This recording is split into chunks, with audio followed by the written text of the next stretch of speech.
when you started, there were three other co-founders, right? And how did you look at each other and not get into that Spider-Man meme where everybody's pointing at each other and just kind of figure out who's going to be doing what each day? And how do so you don't have this confusing office of the chairman kind of thing? Yeah, it's a really great question. It can be very messy. And you have to really sort of communicate. I think at the beginning it was very much like all hands on deck, right? Like everybody's doing everything.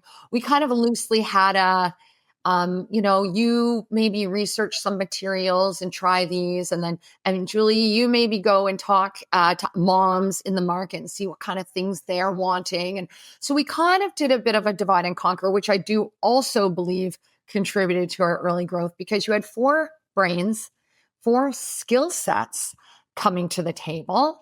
And you also had four personalities, four feisty women. So we had, lots of communication, lots of, having to, because we were all close before we started the company, you also have to know who you're getting into bed with, right? So we knew each other really well.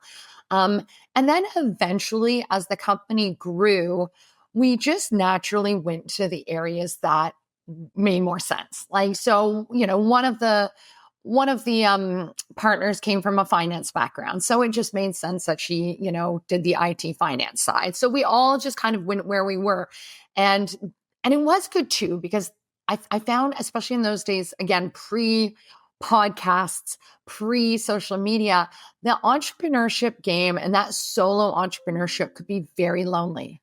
I had a lot of Yeah. solo entrepreneur friends who were just, in their basements or at their kitchen tables, and it was a lonely slog. So for the four of us too, we had each other. And when one of us would get in a funk and be like, what are we doing? Why, like, what did we think we could do? We're making labels in a basement. Why did I leave my job? The other three could rally and be like, dude, we've got this, right? Or if one of us was going in for another C-section or had sick kids, the others were like, I got you, right? So we could really cover for each other as well. Now, I do think as the company grew, we had to be very careful. We had to really understand how each other communicated. We ended up bringing in a coach who worked with us.